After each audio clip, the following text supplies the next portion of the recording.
शंकराचार्य स्वामी अविमुक्तेश्वरानंद पर योगी आदित्यनाथ पाबंदी लगाना चाहते हैं। बाकायदा खत लिखकर कहा गया है कि जो अराजकता मचाई आपने प्रयाग मेला में, उसके चलते आप पर पाबंदी क्यों ना लगा दी जाए। तो माघ मेला में जो विवाद था अविमुक्तेश्वरानंद जी और यूपी सरकार के बीच में, वो लगातार बढ़ता हुआ नजर आ रहा है। नोटिस पे नोटिस दिए जा रहे हैं और हो सकता है बहुत जल्दी बाकायदा बुलडोजर लगवा के या बिना बुलडोजर के उनका टेंट उखाड़ दिया जाए और उनको मेला क्षेत्र से बाहर कर दिया जाए। उत्तर प्रदेश के योगी प्रशासन को शंकराचार्य के आगे झुकना ही पड़ेगा, इसके संकेत अब मिलने लगे हैं। आखिर क्यों? जिस प्रदेश के मुख्यमंत्री शंकराचार्य के लिए काल नेमी जैसे शब्दों का इस्तेमाल कर रहे थे, उसी प्रदेश के डिप्टी सीएम को शंकराचार्य के चरणों पर अपना शीश नवाना पड़ा। या फिर एक मुख्यमंत्री और महंत के सामने सबसे बड़ी दुविधा इस वक्त उस शंकराचार्य को लेकर है जिसको वो शंकराचार्य मानते ही नहीं है। ये शुद्ध तानाशाही है, ये शुद्ध अहंकार है, ये शुद्ध घमंड है। जब से हम पैदा हुए हैं, होश संभाला है, तब से हम लगातार माघ मेले की कहानियां सुन रहे हैं। माघ मेले में संत आते हैं, स्नान करते हैं, सब खत्म हो जाता है बड़ी शांति के साथ। लेकिन ये सरकार ऐसी है जिसने हर चीज को तमाशा बना के रख दिया है। कुंभ हुआ, ये मुख्यमंत्री आदित्यनाथ के अहंकार की एक जीती जागती मिसाल बनती जा रही है। और मोदी और शाह की इस जोड़ी ने राजनीति में जिस मंत्र को फूंका, उसकी पहली शर्त हिंदुत्व नहीं, पहली शर्त सत्ता पास में होना है। क्या बड़ी बात थी। मैंने पहले भी कहा है कि जरा सा बड़ा दिल दिखाना था। सिर्फ और सिर्फ अहंकार का मामला है, घमंड का मामला है। प्रशासन को शायद इतना घमंड हो गया है कि वो अपने आप को सबसे ऊपर समझने लगा है। अब उत्तर प्रदेश के बाकी मंत्री भी खुलकर शंकराचार्य के सपोर्ट में बोलने लगे हैं। लेकिन इसमें कोई दो राय नहीं कि शंकराचार्य को लेकर ये जो पूरा विवाद है, कि जैसे जैसे जितना आगे बढ़ रहा है, बीजेपी के अंदर की लकीरें, बीजेपी की अंदर की दरारें साफ तौर पर उसको उजागर कर रहे हैं। दोस्तों नमस्कार। शंकराचार्य अविमुक्तेश्वरानंद जिस तरह से माघ में स्नान करने के लिए गए थे और प्रशासन के द्वारा जब उन्हें रोक दिया गया और उनके जो चेले थे उन्हें भी जो है कि प्रशासन के द्वारा प्रताड़ित किया गया। दोस्तों इसको लेकर के योगी आदित्यनाथ ने एक पत्र जारी करके उसमें 2 सवाल जो है कि शंकराचार्य से पूछा है और उस जो सवाल उन्होंने पूछा है उसमें काफ़ी अहंकार नज़र आ रहा है। दोस्तों जिस तरह से डिप्टी सीएम केशव प्रसाद गए हैं वहां शंकराचार्य से मिलने के लिए और मिलने के बाद वो शंकराचार्य के पहले से भी वो इज्जत करते हैं और उनसे जो है कि उनके पैर भी छुए हैं और उनके आगे झुके भी हैं। लेकिन दोस्तों जिस तरह से बीजेपी के और लोग शंकराचार्य को लेकर के जो सद्भावना रख रहे हैं और जो अब बीजेपी के में जो योगी आदित्यनाथ है वो जो है कि शंकराचार्य को लेकर के किस तरह से विचारधाराएं रख रहे हैं, ये सारी बातें हम जानेंगे इस वीडियो में। तो चलिए दोस्तों शुरू से लेकर के अंत तक पूरे वीडियो को देखते हैं। तो माघ मेला में जो विवाद था अविमुक्तेश्वरानंद जी और यूपी सरकार के बीच में, वो लगातार बढ़ता हुआ नजर आ रहा है। नोटिस पे नोटिस दिए जा रहे हैं और हो सकता है बहुत जल्दी बाकायदा बुलडोजर लगवा के या बिना बुलडोजर के उनका टेंट उखाड़ दिया जाए और उनको मेला क्षेत्र से बाहर कर दिया जाए। पूरे देश में इसी पर चर्चा है, पूरे देश में इसी पर बवाल है। लगातार बात चल रही है, लगातार वीडियोस बन रहे हैं, लगातार बयान आ रहे हैं। समाजवादी पार्टी अविमुक्तेश्वरानंद जी के साथ खड़ी हो गई है। इधर से बयान, उधर से बयान, कोई कुछ साबित कर रहा है, कोई सवाल कर रहा है शंकराचार्य हैं कि नहीं है। ये सारा कुछ दुनिया में छाया हुआ है। और दूसरी तरफ दिल्ली से एक वीडियो आता है जिसको हम देखते हैं तो आंखों में पानी भर जाता है। दिल्ली देश की राजधानी है और वहां पर समझ में यह आता है कि इलाका ऐसा है जहां गंदा पानी घुटनों तक लगा हुआ है और लोग वो गंदा पानी लांग कर चलने के लिए अभिशप्त हैं। लोग चाहे भी तो कुछ नहीं कर सकते। कोई बारिश नहीं हो रही है लेकिन गटर का, लोगों के टॉयलेट का गंदा पानी सड़क पर भर गया है। वीडियो आता है गंगा में दूध चढ़ाते हुए एक व्यक्ति का, जो गंगा में दूध प्रवाहित कर रहा है। लेकिन उसी समय 2 गरीब बच्चियां डब्बा लेकर चली जाती हैं कि थोड़ा सा दूध अपने लिए ले लें, तो उनके डब्बों में दूध डालने से मना कर देता है। दूध गंगा में बह जाए ये तो मंजूर है क्योंकि कोई पुण्य मिल सकता है, लेकिन छोटी बच्चियों को दूध नहीं मिलेगा। वीडियो आता है कि एक लड़का अपनी कार पर खड़े होकर 3 घंटे जोड़ता रहा हाथ पांव कि मुझे बचा लो। सारा एनडीआरएफ और क्या क्या पुलिस सब वहां पहुंच जाते हैं लेकिन कोई उसको बचाता नहीं है क्योंकि पानी ठंडा था। और हालत यह है कि उसका बाप कहता है कि बस योगी जी से मुलाकात हो जाए, प्रशासन से हमें कोई शिकायत नहीं है। डर को समझा जा सकता है। पूरा देश ऐसे वीडियो से, ऐसी घटनाओं से भरा हुआ है। लेकिन हमारा ध्यान कहां डाला जाएगा? हमारा ध्यान डाला जाएगा स्वामी अविमुक्तेश्वरानंद और उत्तर प्रदेश सरकार के तमाशे पर। लगातार क्या बड़ी बात थी। मैंने पहले भी कहा है कि जरा सा बड़ा दिल दिखाना था। सिर्फ और सिर्फ अहंकार का मामला है, घमंड का मामला है।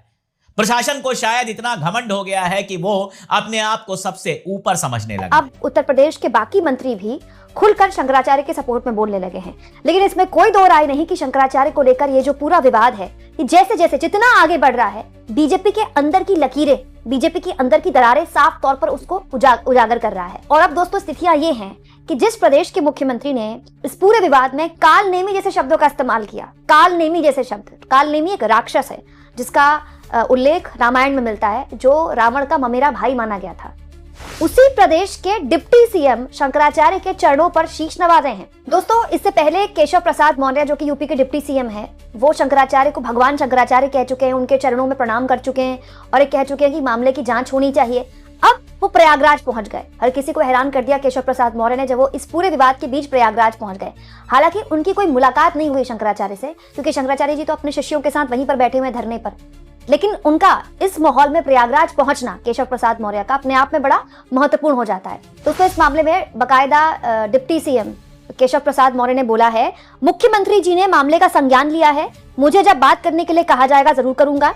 मैं प्रार्थना तो कर ही सकता हूँ, उनके चरणों में शीश झुका सकता हूँ, निवेदन कर सकता हूँ, निवेदन किया है, आगे भी यही निवेदन करता हूँ, जो भी विरोध है उसको समाप्त करें, संगम में स्नान करके और एक संदेश अनुकूल जाना चाहिए वो देने की कृपा करें। हर गुजरते दिन के साथ भारतीय जनता पार्टी सरकार इस मामले में खुद के लिए गड्ढा खोद रही है और हर गुजरते दिन के साथ यह मुख्यमंत्री आदित्यनाथ के अहंकार की एक जीती जागती मिसाल बनती जा रही है। सबसे पहले दोस्तों मैं आपको बतलाना चाहता हूं, यह पूरा खत जो है वो जारी किया गया है और इस खत में दो मुख्य सवाल पूछे गए हैं और उन दो सवालों के क्या जवाब स्वामी अविमुक्तेश्वरानंद ने दिए हैं यह भी मैं आपको बतलाऊंगा। मगर सबसे पहले वो दो सवाल जो मुख्यमंत्री आदित्यनाथ की सरकार ने पूछे हैं आपके स्क्रीन पर। पहला सवाल, मौनी अमावस्या के दिन आपने इमरजेंसी के लिए रिजर्व पांटून पुल पर लगा बैरियर तोड़ा, बिना अनुमति के बग्गी के साथ संगम जाने की कोशिश की, इससे भगदड़ का खतरा पैदा हो गया, आपके चलते सुरक्षा को गंभीर खतरा पैदा हुआ, श्रद्धालुओं को वापस भेजने में दिक्कत हुई, आपके कृत्य से व्यवस्था छिन्न भिन्न हुई। अब मैं चाहूंगा आप दूसरे सवाल पर गौर करें। आपके स्क्रीन पर आपने खुद को शंकराचार्य बताते हुए मेले में बोर्ड लगाए हैं, जबकि आधिकारिक रूप से आपके शंकराचार्य होने पर सुप्रीम कोर्ट की रोक है। अगर 24 घंटे के भीतर संतोषजनक जवाब नहीं मिला तो संस्था को दी गई जमीन और सुविधाएं रद्द की जा सकती हैं। यानी कि यहां पर ब्लैकमेल हो रहा है जमीन हटाने को लेकर भी। मैं आपके सामने दोस्तों यह तस्वीर पेश करना चाहता हूं, कुंभ मेले की तस्वीर है। 3 शंकराचार्य एक साथ हैं, जिनमें से एक हैं स्वामी अविमुक्तेश्वरानंद। यह सब हो रहा था कुंभ मेले के दौरान। तब भारतीय जनता पार्टी सरकार ने नहीं कहा था कि भाई आप शंकराचार्य नहीं हैं, बताइए, तब तो शंकराचार्य के रूप में सम्मानित किया गया था ना। फिर क्या वजह है दोस्तों कि अब इस तरह की हरकतें हो रही हैं? साफ है कि भारतीय जनता पार्टी सरकार अपने अहंकार में फंस चुकी है। मुख्यमंत्री आदित्यनाथ के तेवर कुछ इस तरह से हैं कि वो किसी से ना माफी मांगते हैं और जैसे मैंने बताया दंभ इस कदर है, अहंकार इस कदर है कि किसी के सामने झुक भी नहीं सकते। या फिर एक मुख्यमंत्री और महंत के सामने सबसे बड़ी दुविधा इस वक्त उस शंकराचार्य को लेकर है जिसको वो शंकराचार्य मानते ही नहीं है। तो इस देश के भीतर हिंदुत्व की विचारधारा को लिए हुए राष्ट्रीय स्वयंसेवक संघ इस देश में हर मुद्दे को जब हिंदुत्व से जोड़ने लगा तो दिल्ली की राजनीतिक सत्ता ने ऐसा पाठ पढ़ाया कि हिंदुत्व कोई विचारधारा है या नहीं है, वो विचारधारा के तौर पर आपको सत्ता दिला सकती है, बिल्कुल नहीं। सत्ता दिलाने के तौर तरीके अलग होते हैं। ये पाठ इस दौर में मोदी शाह ने न सिर्फ इस देश को बल्कि बीजेपी और संघ को भी पढ़ा दिया। इसीलिए तो जो हिंदुत्व के आश्रय अपनी राजनीति को साधने निकला उसे जरूरत मोदी और शाह की बीजेपी के भीतर पड़ी ही। और मोदी और शाह की इस जोड़ी ने राजनीति में जिस मंत्र को फूंका उसकी पहली शर्त हिंदुत्व नहीं, पहली शर्त सत्ता पास में होना है। जैसा कि दोस्तों आपने पूरे वीडियो को देखा, देखने के बाद आप समझ गए होंगे कि किस तरह से योगी आदित्यनाथ अपने अहंकार और घमंड में डूबे हुए हैं। जिस तरह से योगी आदित्यनाथ एक महंत हैं, कहने को महंत माने जाते हैं, लेकिन अब वो महंत नहीं रहे बल्कि वो एक सत्ताधारी हो गए हैं, वो राजनीतिक पार्टी से जुड़ चुके हैं। तो उन्हें अहंकार और इस तरह का घमंड नहीं करना चाहिए, क्योंकि और भी जो बीजेपी के जो कार्यकर्ता हैं, बीजेपी के और भी जो लोग हैं जो उनमें मंत्रीगण है वो लोग शंकराचार्य को लेकर के इतने नाराज नहीं है जितने नाराज योगी आदित्यनाथ दिख रहे हैं और अपने घमंड के में चूर दिख रहे हैं। दोस्तों, जिस तरह से हमने पूरे वीडियो में देखा कि किस तरह से वरिष्ठ पत्रकारों ने डिप्टी सीएम केशव प्रसाद मौर्य को और जिस तरह से योगी आदित्यनाथ को लेकर के बात कर रहे हैं, दोस्तों इसमें काफ़ी ही ज़्यादा अंतर है। तो दोस्तों, आपकी अपनी पर्सनल राय क्या है इस वीडियो पर जरूर लिखिएगा, और वीडियो अच्छी लगी हो तो वीडियो को लाइक शेयर और हमारे चैनल को सब्सक्राइब जरूर करें। तो दोस्तों, आज के लिए बस इतना ही। फिर मिलेंगे एक नई वीडियो नई टॉपिक के साथ। तब तक के लिए सलाम, नमस्कार, सत श्री अकाल, खुदा हाफिज। आपका दिन शुभ हो।